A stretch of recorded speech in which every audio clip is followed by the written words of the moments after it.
Welcome to On Tech Ethics with CITI program. I am joined today by my colleague Andra Popa, who oversees the development of healthcare compliance content at CITI program.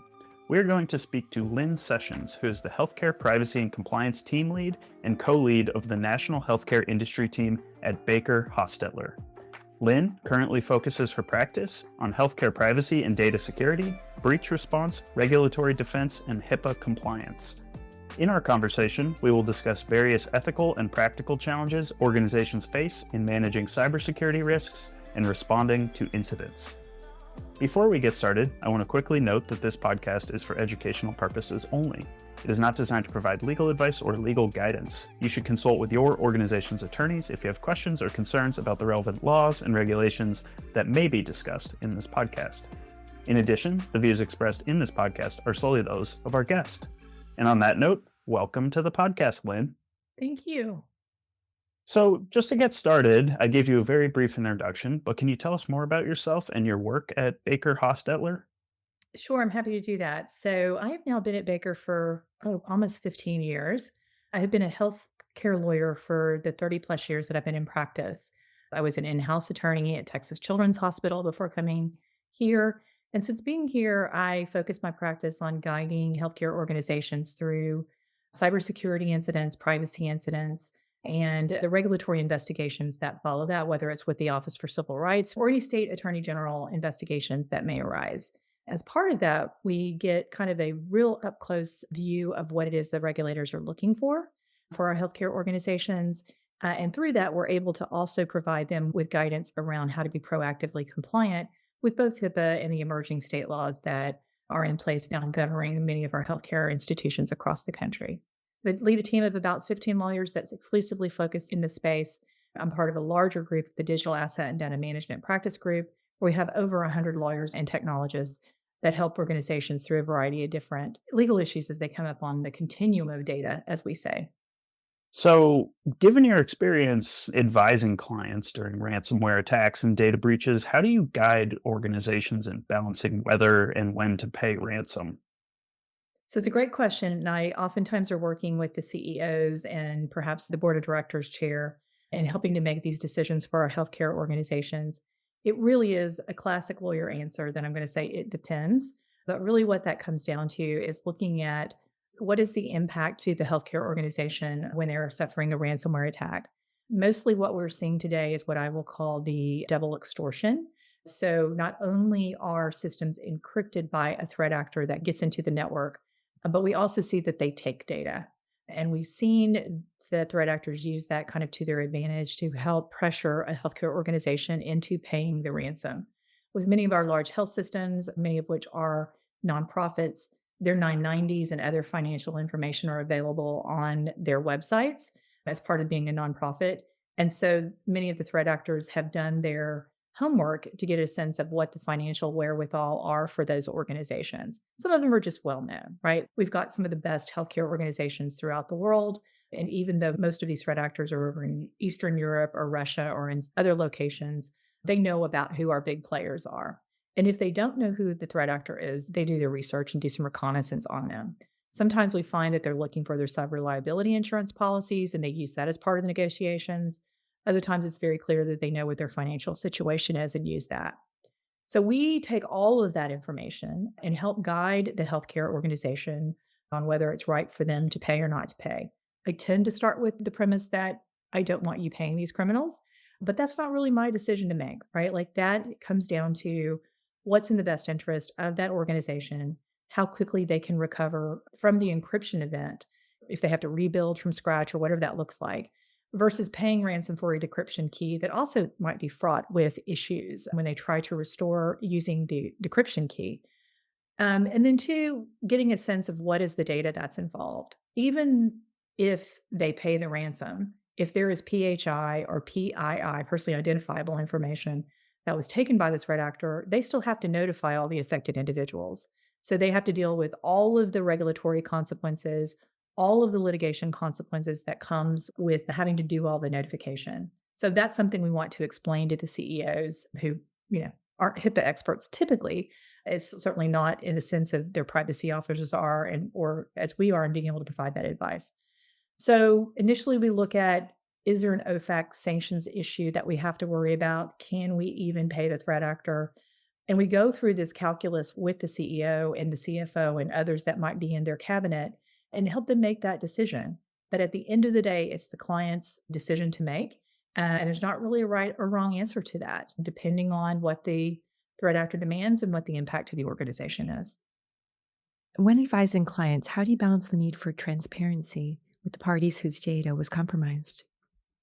That is an excellent question. And in the probably 20 years since I went in house at Texas Children's Hospital, there's a big push in healthcare to be transparent with our patients, particularly when some type of adverse event may have happened. And so we try to balance that with being able to provide them with accurate information. In the early days of a ransomware attack, so little is known, right? We don't know if their data is affected. We don't know if patient care, frankly, is going to be affected in a real adverse way. One of the things I love about healthcare institutions, in particular healthcare providers, large health systems, is that they are incredibly resilient. My mother was a nurse. Nurses are very resilient and able to look at ways in which they just going to care for patients regardless of the circumstances, right? And physicians too, but I really see it at the bedside with the nurses. And so I'm always amazed when they are without any of their electronic systems and they're able to respond so quickly. And we want to get that good information out, right? Like if an organization's able to still care for patients, even if they're on downtime procedures, even if, many of the things that they're used to dealing with on a daily basis, if they can still care for those patients, then we want their community to know that. So we're very vocal about that, right? I also err on the side of communicate in cadences so that the community, your employees, the media, your third party payers, whomever it may be, knows when they're going to get information about the incident, right?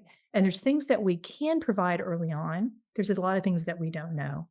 And I think the key questions that we get asked by the media in particular is, are you going to pay ransom? Which frankly is none of their business in my view. But we also get asked, is patient information affected? Was there a data breach is typically the question that gets asked. And in the early days of an incident, it's too early to tell. But as soon as we're able to, and I really do try to push for early notification because we know that the healthcare organization's dealing with a very public event. They're having to weather the media attention during the course of the encryption part of it. That if we can start getting out some of what I would call the bad news early on, then when it comes time for us to have to do breach notification and patients start getting letters and a media release has to be released under HIPAA and the regulators find out about it because we report it to them, then we've really kind of weathered the media issue already.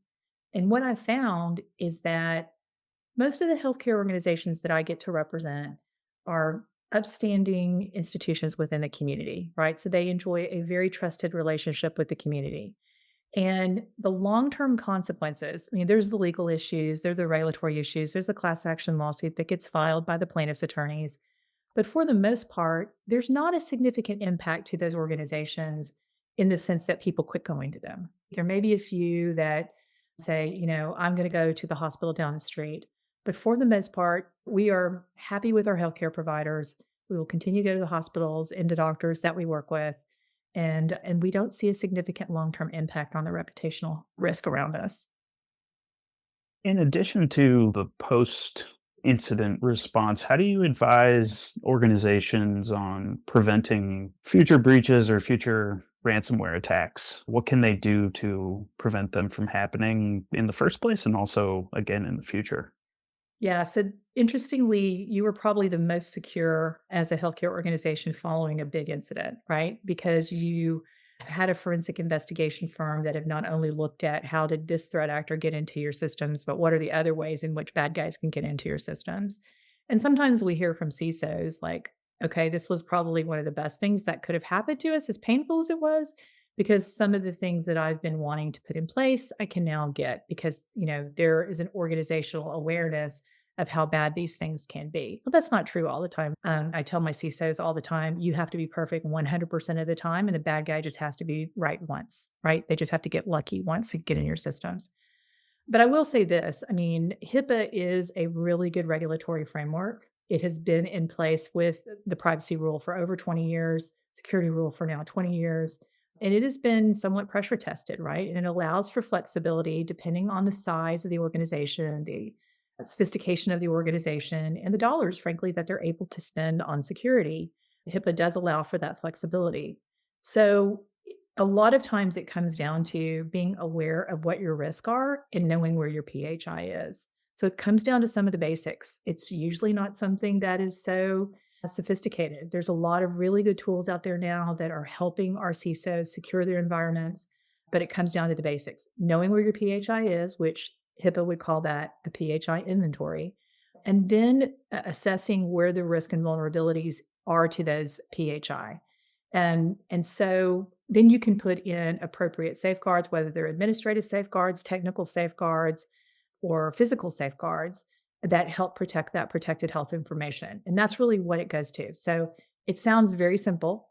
And when I talk to the CISOs at my healthcare organizations, they're like, yes, you make it sound so simple. And recognizing that these are typically very complex environments with a lot of information, some of which has been around for 50 plus years, just because the nature of healthcare organizations and the length of time that they've been in business and taking care of patients or doing research or fill in the blank, all of those things. So it's a complex environment, but knowing where your PHI is, frankly, is step one. And then what we've seen a lot of healthcare organizations start to move towards, and they've been really asking us this in the last 6 months in particular, has been how do we get rid of the data, right? Like we have so much PHI, frankly, that we don't need. And how do we go about putting in a retention policy that we're able to follow? And that's a hard thing because data is king.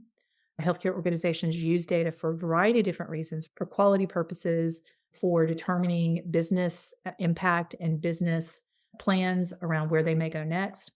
And so, not having that data and being able to look at kind of a variety of different data, then they lose the ability to do that in some cases. However, I don't know that we need to be keeping 50 years worth of data. The problem with it is we don't really know where it all is because it's kept in a lot of disparate places. I jokingly say, and it's really not much of a joke, that a threat actor will go in and they'll find your junk drawer. It'll be your junk drawer full of all different kinds of PHI, right? And all PII. And that becomes very painful when you're trying to respond to an incident. So if we can get our arms around where all of our data is and manage that data in such a way, protect that data in such a way, it lessens the risk to the organization. There are still a lot of outdated devices being used, particularly in telehealth. Would that also be cataloged as part of the inventory? Yeah, it should be. So we should have an idea of where all of our devices are that hold or transmit protected health information. That's part of what HIPAA calls the security risk analysis, which is kind of the basis in the Office for Civil Rights eyes as the entire security plan, right? You can have the best policies and procedures in place. You can have the best training in place. But if you don't have an underlying security risk analysis, which I think most of us would call a risk assessment, but it includes the inventory of where all your PHI is within your network and where it is on your devices. And then making a determination how it is that you're going to secure the transmission of any PHI that may go across those devices and protect those devices from a physical security standpoint. So yes, it would be, cell phones even. It would be your telehealth equipment as you described. And I think post COVID or during COVID, we were so quick to say, gosh, we have to have telehealth visits. There was a lot of leniency around that. 5 years now out, there's a little bit less leniency around that. But I think a lot of healthcare organizations are having to respond to that as a result. I was recently speaking with someone from the Office of Civil Rights, but different people have different opinions about the gray area, when exactly there's a notice of breach, or particularly in the area of third-party vendors. For example, if a vendor has a breach, but they might not notify you, do you feel that there's an ongoing responsibility to always be monitoring your vendors? So, when the final rule of HIPAA came out in 2013, there was language in there that talks about that a covered entity has an obligation to monitor its vendors. We weren't given any guidance as to what monitoring our vendors really meant. So we saw a number of our clients that said, Lynn, what do we do here? Like, what is it that we do? We actually thought we were probably going to get some guidance around this. And now you spring forward 12 years later, and there's so many vendor breaches that are happening in healthcare that I think we would still love to get some guidance around it. What we've seen organizations do and what we recommend is that there be some level of monitoring around your vendors, right? It can be something like on the front end, making sure that you've got a security questionnaire, for example, asking your vendors, do they use multi-factor authentication on their mobile devices? Do they have a HIPAA training program, which is required under most business associate agreements? And that's just kind of an example of things. We've seen clients that have asked things like, do you have endpoint monitoring on your network?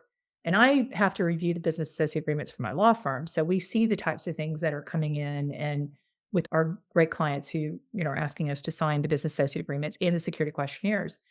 We've seen that. We've seen really not them come in and do audits of their business associates, but they do reserve the right to audit. And that can be kind of tricky because it's an expense that the covered entity would have to take on. But the sheer volume of business associate agreements that particularly large health systems enter into creates a situation where it becomes very difficult for them to monitor all of them. So, what we do see happening, and again, what we would recommend is there be some type of security questionnaire that periodically gets sent out to the organizations, to the business associates for them to complete. And then they have to have a process in place, though, if the business associate either doesn't answer or answers it in a way that makes it risky. And what we think the OCR would say around that would say, you can always cease your relationship with that business associate. There's always someone else out there that can do this, maybe not for the price, but there should be a more secure vendor out there that you can go to. So it's not a matter of just having them to complete a security questionnaire, for example. You've got to make sure you're following through on that. In my experience as a consultant, I would do audits and chart reviews, and I had a lot of access into Epic and other electronic medical record software. They would ask about my insurance, my location, run extensive background checks, but not really about other things. Consultants seem to be an access point in addition to revenue cycle roles.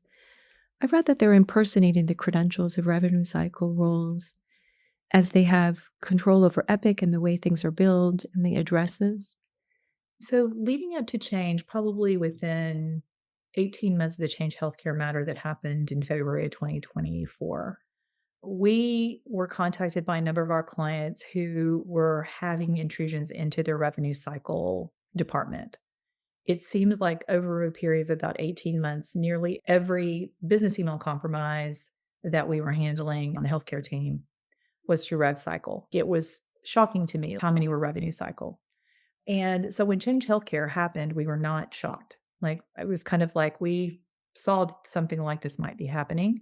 None of the ones that I'd handle were necessarily trying to get into Change. We saw some of the Change competitors that their systems were being attempted to get into. We saw healthcare organizations, revenue cycle people, emails that were compromised, and they were attempting to use the credentials to get into some of the software for some of the third party payers. So there was definitely, it's almost like someone over in Eastern Europe or Russia was going, okay, this is our ticket in. Like they kind of figured out how healthcare works, how healthcare funding works here in the US, which, gosh, most Americans have no idea how that happens, So it was a pretty sophisticated approach in what we were seeing happening. So back to your comment though about consultants and others, it is a weak link, right? We as consultants, and I would consider us to be consultants as well, but we as business associates of our healthcare organizations, we're making representations through contracts that we will agree to do certain things or we have certain things in place. Sometimes they will ask for proof of cyber insurance, for example, or proof of other liability insurance. But short of that, there's not a lot of proof that we typically provide in the early contracting process. So the healthcare organization is left with, again, thousands of contracts that they have in play at any given time and finding a way to ensure that those contracts are truthful. Now, in their mind, they can always sue for breach of contract, right? Lots of times they're the 800-pound gorilla in the contracting process. So they're the ones that really have the bargaining power and frankly, all the money. That with some of the smaller organizations, we're saying, gosh, it's just a great opportunity to get to work with fill in the blank, world renowned organization. And we see really, really smaller entities who will agree to things that they have no right to be agreeing to. That wasn't the case with Change Healthcare, by the way. Obviously, they're a, Fortune 5, Fortune 10 company being attached to United Health Group. But some of the consultants that our clients contract with really don't have that financial wherewithal, but they have access to a lot of PHI. So it's putting a lot of things at risk. And really, even post change and with all of the vendor breaches we've seen in the last 5 years, in particular in the healthcare space, we've seen a lot of our clients start to really kind of tighten that up a little bit with requesting more proof of certain things, including, more limits of liability on cyber liability insurance, stronger indemnification language in their business associate agreements, and other things like that that they feel puts them in a better position to protect. We saw one business associate about 2 years had a very, very large incident and they had to file for bankruptcy, right? So they were a tiny organization. They were servicing large health systems and had a million plus person incident. They had not maybe $3 million worth of cyber insurance and it was gone, right? It was completely gone. And so two bad things happen with that. So they need to use up that insurance for whatever purpose they think is appropriate. Sometimes that goes to breach notification. Sometimes that goes to defend themselves in the class action litigation. But it unfortunately will pull in their customers or covered entity customers into the litigation many times because they have a deeper pocket. So we see this play out time and time again with smaller organizations that are business associates but have access to a ton of data. They also happen to be part of the billing process. So in some instances, every patient that went through that organization, not the business associate, but the covered entities that they did business with, every patient's data was being sent over to this company. I hope you're enjoying this episode of On Tech Ethics. If you're interested in hearing conversations about the research industry, join me, Alexa McClellan, for CITI's other podcast called On Research with CITI Program. You can subscribe wherever you listen to podcasts. Now, back to the episode. So we've talked a lot about third-party vendors and also consultants and things like that, but what about insider threats? How can institutions monitor employees to prevent data breaches without eroding trust or violating their privacy? I can tell you that we have seen a significant increase in the last 18 months of insider issues. In the almost 15 years that I've done this, I have probably handled 10 to 12 actual insider issues, and 8 of them have been in the last 18 months. Okay, so 18 months versus 15 years, what is that? I'm bad at math. 3/4 of them have been in the last 18 months. So I'm not sure why, other than the fact that we've got people that have access to electronic media and they think it's easy, they don't get caught, this kind of thing. But your question is troubling because we essentially have employees of healthcare entities that have rightful access to a lot of information or a lot of systems, and they're essentially exceeding the access to do untoward things, whether it's for financial reasons, whether it's for other reasons that we've unfortunately see occur, that they are essentially exceeding that trust. Now, I will say this, most employers have policies that would indicate that we as employees do not have any expectation of privacy if we are using company assets. So my laptop that I use for work is a work laptop, right?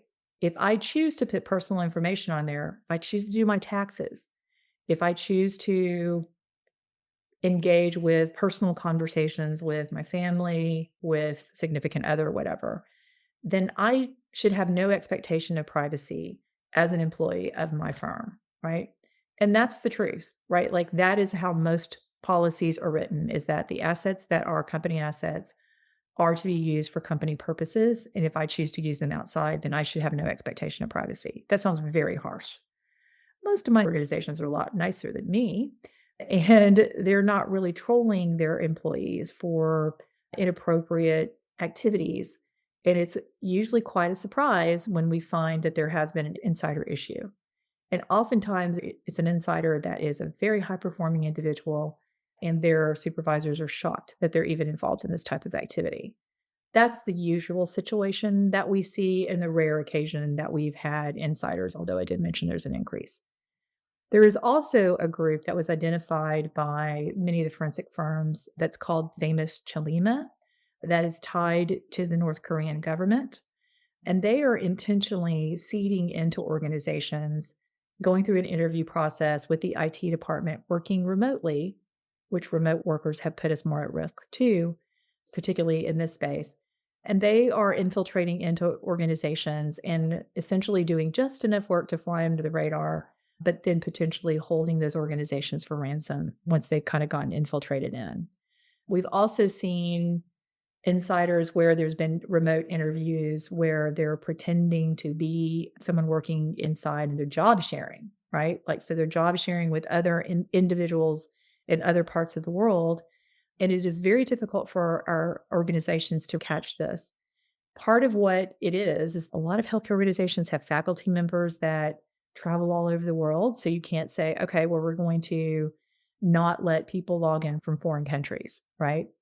So then you're essentially looking to monitor certain countries that may or may not be logging in with an IP address. But that's not perfect either because bad guys can circumvent the IP address and have it appear as if it's coming from the United States. So it is a really, really difficult thing to detect. Security controls that are out there that look for anomalous behavior. They can alert an organization if there are a multitude of IP addresses or if an employee is logging into the same device from multiple IP addresses. So like today I'll be here in Texas, tomorrow I'll be in California, next week I'll be in Boston. And that's not unusual behavior for me, right? I mean, that's not anomalous behavior. But if within a 24-hour period I'm logging into all those locations, that is anomalous. And so they call it kind of impossible travel that can sometimes be detected through those logins. But it is a very, very difficult thing to root out. But I also think that employees need to understand they really don't have any expectation of privacy with their company devices. I was wondering for our listeners if you could explain what happened at Change Health, if you're able to discuss it. I recall that they weren't your client. No, Change is not my client. We did work with over 100 providers and health plans that downstream were impacted by Change. So my understanding what happened with Change, and there was a lot of public information that Change themselves put out to their customers and to the general community. They also had to testify before Congress. So what our understanding is that through an endpoint that did not have multi-factor authentication, a threat actor was able to get into the Change healthcare systems and took data and encrypted their systems.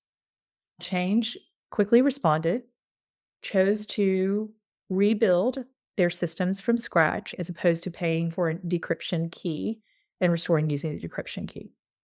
I'm not sure the reason they decided to do that, but that's what they decided to do. There was reportedly in the data that was taken by the threat actor, 190 million Americans' data was affected by that. So protected health information of, roughly 2/3 of the United States. That just shows you the breadth in which Change provided services to many organizations throughout the country. There was a ransom demand, and we understand that ransom demand was ultimately paid initially for $20 million. The way the threat actor group worked in there. So this kind of goes back to the first question you asked me about paying ransom, right? And how we advise our clients. But the threat actor was paid $20 million, reportedly. And I'm sure Change thought, okay, we can now go on with our obligations to our customers. What happened was the threat actor group, and there's kind of a middleman that is the recipient of the dollars, and there's a big boss that sits at the top that gets, paid whatever take he or she gets paid. And then you have affiliates that sit under the middleman that are doing the actual work. So they're going in and they're figuring out how to get into the systems. They're taking the data, they're holding the data, they're doing kind of all the technical stuff. So we understand what happened with the middleman is he decided to take the money and run. But the affiliate who actually figured out how to get in and held the data, had the 190 million Americans' data, did not get paid. And normally they get paid a percentage as well. So that threat actor threatened to publish the data, re-extorted Change, and reportedly Change paid another $10 million. Unfortunately, it was after the data had been posted, at least for a short period of time. And so there were some covered entities that were on notice at that point that they were impacted. And then Change methodically went through over, even still to this day, through data and started notifying, the people who were impacted by it. So they notified the covered entities, which is their obligation as a business associate. The covered entity then makes the decision on notifying actual individuals after they've seen the data that was involved, and then instructs Change to go ahead and do that. So we are now close to 18 months out since the incident occurred, and we are still waiting for final documentation from Change on it.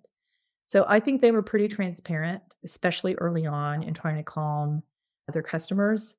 There are things I could criticize Change about, but I think by and large, they handled it with the volume of data, with the amount of attention that was on them, with the impact it had to healthcare organizations. I think they were communicative about the incident and the volume and the complexities in which they had to work with. I think while they were frustrating for us that we're helping our clients through it, we recognized that there was some complexities to this that were probably causing it. One of the most enduring points that you made in your keynote at HCCA was the importance and the difficulty in maintaining current contracts. If a smaller entity wants to begin the review process of all their contracts, where would they begin exactly? Whether you're a small entity or a large entity, I think the hardest part about getting your arms around the contracts is just knowing all the contracts, right? It kind of goes back to inventorying your PHI. It's inventorying your contracts. And many organizations have been around for a long time. And so while they may put a great contracting program in place today, and so going forward, they've got a great way to be able to keep up with the contracts. Historically, going back for organizations, I work with clients who've been in existence for over 100 years, right? And I doubt they have contracts that go back quite that far, but it's possible, right? Like some of my health systems that are academic medical centers and partner with medical schools, those go back maybe 100 years or more, right? So just getting your arms around all of those contracts and knowing what's in them, and knowing who the actual entity is, can be really difficult. So one of the things that we saw happen with Change, because one of the first things we asked the clients when they came to us is we said, do you have the contracts with Change? Right? Like, show us the contracts. That will tell us what their obligation is to you. So they came back to us with contracts that didn't have the word Change in it, didn't have the word UHG, didn't have anything. It had a predecessor organization. So we go to the legal department. We say, okay, did you get notified that your entity was bought out by Change? We don't have any record of that. Okay. It doesn't mean that Change didn't do it. It just maybe did not get to the right person in the organization because the business person may no longer be there, or they may have gotten it and thought, what's the big deal? So long as Change was continuing to get paid, they weren't concerned about it. So we start thinking about where is it in your process that if something like that happened, like if there was a change in the organization, that you would be notified about it. So it seems to me accounts payable should know about it because they're writing a check to a new entity, right? And oftentimes my clients ask me for a W-9 and all of that stuff. So odds are somebody knew about this. But how this gets reported back to the legal department or to supply chain or whoever's keeping up with your contracts can be really difficult. So when we think about it, when we sit with clients and we go through, let's talk about a contract management process, because you can have great programs in place, but we've got to figure out what the process looks like. First thing we do is we kind of look at what are your active contracts. And then we go to accounts payable and we say, who are you paying? That we may not even have a contract in existence. Some of these contracts with Change predated HITech, which came into effect in 2009, 2010. Some of them even predated the security rule, which came in place in 2005. So we know that there were some historical contracts here that probably never really gotten modernized. And somehow, I'm sure Change was getting paid somewhere along the way. So it really highlighted to me, and having worked, at Texas Children's Hospital before coming here, I saw it firsthand, right? Just the volume of contracts that you have, the volume of contracts that I had to review for indemnification language and, insurance language, things like that. So it's really getting your arms around where all of those are through the various processes that large healthcare organizations go through, and then ensuring that they're kept current. Some ways that some of our clients do it is they will periodically require that a new business associate agreement goes out. That allows them to inventory where they've got PHI or tell us to delete or destroy PHI that we have in our possession. Some of them get a new program and they do exactly what I've described. They just start getting a sense of where all their contracts are. But it's not easy. Small organizations might be able to do it better than others, but we're also talking about legal departments that are taxed with a myriad of things that they have to address. And contracts is just one of the things that the legal departments and supply chain have to keep up with.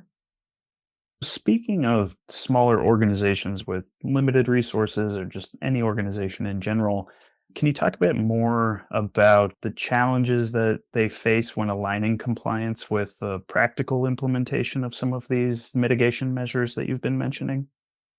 Yeah, that's a good question. I will say that I tend to approach things very practically.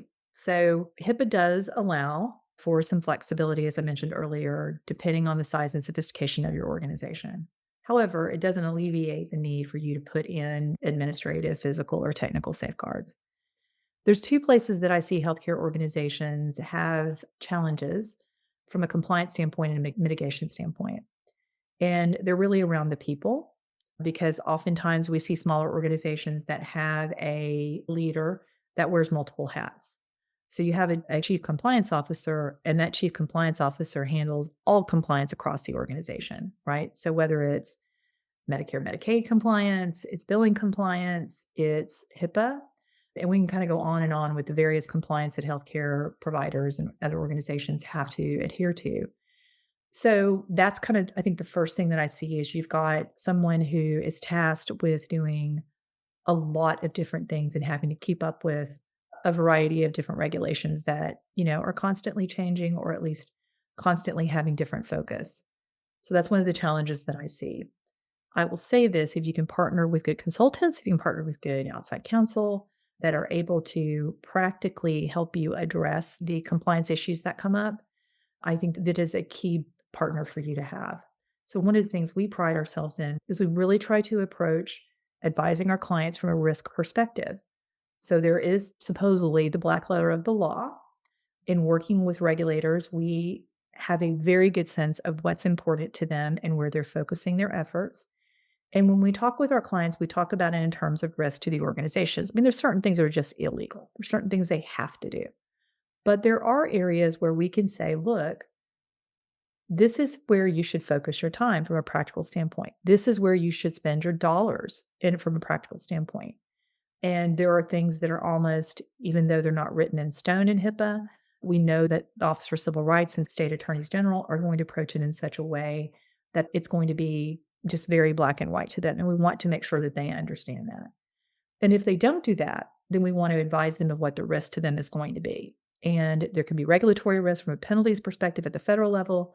We've seen a number of the state AGs start to step in as well in this space following data breaches, and they're less forgiving and less flexible, I found, if the entity is domiciled in their state. And then we talk about, ways in which they can help mitigate that. That's very practical, but it's focused on where we see the regulators playing and what the risk that we would see to them as an organization. The second area that I see is on the technical safeguard side, right? There are things that a large health system has and can afford that a small organization may not be able to. And what we've seen over the years, in the 15 years I've been doing this, is that the OCR considers certain things to be what I will call standard of care, which most of my clients understand that because they're healthcare providers. So we talk in terms of what is standard of care for, a world-renowned large health system versus what would be standard of care for a one-person physician's office. And then what are the deal breakers? There are certain things you have to have in place. There are certain things that would not be expected of you or we could put different types of safeguards in place because of the size and sophistication of your organization. And really, that is how we approach it. We approach it in terms of risk to you. And at the end of the day, the client gets to take the risk or not take the risk, right? And if they need our administrative assistance, because we would provide the administrative safeguards through policies and procedures and training and things like that, or if we can introduce them to our partners in the security space to help them from a security standpoint, then we try to do that and we right size that, right? There's some that would be able to afford a large multinational security forensics firm, and there's others that are going to want to have a smaller, less expensive security firm to help them out. And fortunately, there are good partners in all of those spaces. But that's really what it comes down to at the end of the day, is working with people who understand your business, who can approach it from a practical standpoint and understand your risk tolerance. My last question is how to teach employees, particularly in revenue cycle roles, how to recognize phishing schemes. So we've seen with the advent of AI that phishing emails are getting a lot more sophisticated. So they're more directed and better English, and just the way they look like real emails that are coming. What I recommend is that you not only do kind of like didactic education, so you're teaching the employees what to look out for from a privacy and security standpoint. But there are programs out there that are not expensive that organizations can engage with that does simulated phishing. And I think the revenue cycle employees probably need to be tested more often than not, just because we know that that's a target. So it is reinforcing that education around being concerned about phishing emails. And what our statistics at Baker show is that phishing still is the number one way in which people are getting into systems, right? Like we just as humans fall for it. And there's a variety of reasons. It's not usually because we're dumb, it's usually because we're busy and we're trying to get things out of our account. And then what the phishing simulation does is it tests us. And then in the moment, if I respond to something that's inappropriate, then it points it out to me and does like real in time training so that I'm made aware of it. And hopefully I'm becoming more careful when that happens. And if you've got an employee who is frequently failing the phishing simulation, then we need to do specific training for that individual because that's going to be probably someone who's going to be your weak link. Having said all of that, I am working with a number of organizations that now the bad guys are calling the help desk because my clients have implemented multi-factor authentication, and they're calling the help desk, impersonating the employee, and changing not only their email password, but also changing the device where the multi-factor authentication prompt goes to. So as our healthcare organizations implement more and more security, the bad guys are figuring out a way around that. Like there might be a pause for 12 months, 18 months, and then they figure out a way to get around it. And it is very concerning. And we will go back and we'll listen to these help desk recordings, and you're kind of like, gosh, it's amazing what they know about these individuals, right? Have they gotten information about them from social media, maybe going onto LinkedIn? Do they have a cache of data that they found on the dark web about our employees? Where is this coming from? But particularly from my organizations that have implemented a lot of security measures, that has been coming up very frequently. And it feels like an insider. It feels like somebody knows about their colleagues. It feels like these are threat actors that have kind of studied their potential victim. There, we're finding that they're, at least in the most part, diverting payroll, to try to get a quick payday because someone, the paycheck gets diverted to a fraudulent account. But they're doing it by the social engineering that's happening at the help desk. And a number of our clients have received notice from Epic that this is happening to the Epic MyChart. There are patients who either have never set up a MyChart account or they've set up a MyChart account and the threat actor is calling into the help desk to change that. So there's new MyChart accounts that are being set up. They're getting access to patient information. We don't really know what the motive is. There's some speculation as to it may be tied to fraudulent durable medical equipment, fraudulent billing to Medicare, Medicaid, things like that. But there's doesn't really seem to be a rhyme or reason based on what we're seeing. But it's very troublesome because, obviously there's a lot of information about people that's available electronically. It also shows to me the level of sophistication that the threat actors are willing to go to try to get access to this information. Yes, it made me wonder whether revenue cycle roles should even post their information on LinkedIn. I read that with these revenue cycle credentials, the threat actors were changing the payment addresses so that rather than going to the hospital, it would go to the threat actor location. It's a very risky job to have to work in revenue cycle. It is a risky job. I think it's already fairly stressful because it moves very quickly. And, the folks in revenue cycle answer to the CFO ultimately. And it's all about, how they keep their doors open, right? So it's already a really stressful job. And there's a lot of pieces to that. The documentation has to be put in the medical record by the providers on the front end. Then the coders have to code it appropriately. And then the rev cycle people have to get it to the third party payers based on the contractual arrangements they have with them. So I think it's a very stressful job. And to know that they're essentially under attack and under what you described is something we definitely have seen in rev cycle is, they would divert a third party payers being able to get in through, however it is they were able to get to the third party payers portal, or through their system, they were able to divert that payment. And sometimes we're talking several millions of dollars. And the hospital's going, "Where's my payment?" And then the third party payer, usually some of the larger insurance companies, will come back and say, "Hey, we paid you, 3 weeks ago. What are you talking about?" And then that, of course, kicks off the investigation. So it's a real concern. And I do not envy those folks that are in the rev cycle process, and in particular at that stage where they're accessing the third party payer information, because, they are definitely a target of these actors. So we've covered a lot of ground today. We've talked about a lot of different issues. So do you have any recommendations for additional resources where our listeners can learn more or find additional guidance on post-recovery from an incident and anything else we've talked about today?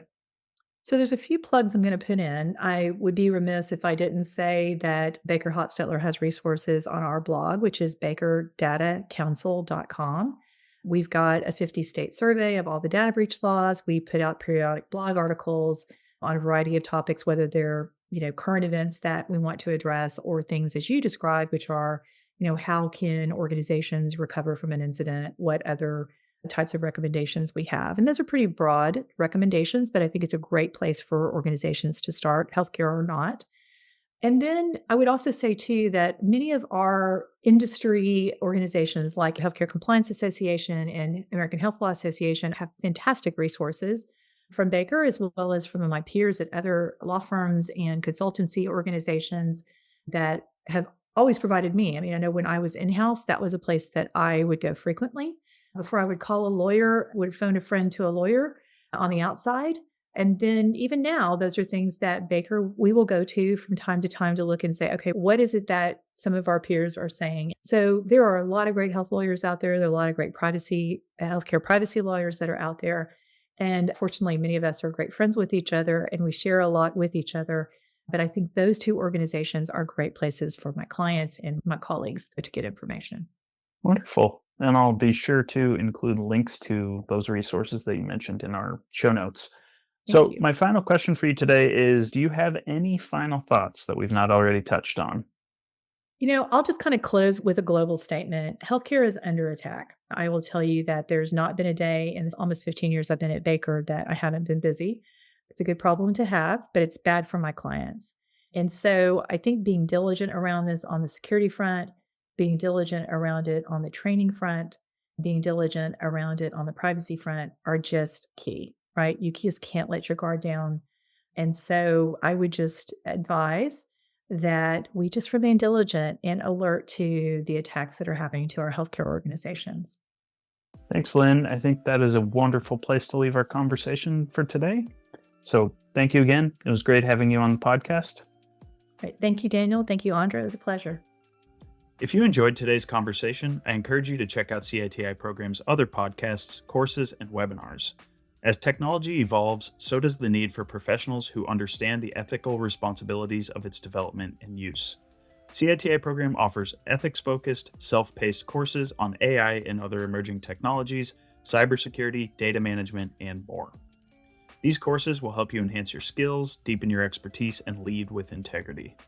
If you're not currently affiliated with a subscribing organization, you can sign up as an independent learner. Check out the link in this episode's description to learn more. And I just want to give a last special thanks to our line producer, Evelyn Fornell, and production and distribution support provided by Raymond Longeray and Megan Stewart. And with that, I look forward to bringing you all more conversations on all things tech ethics.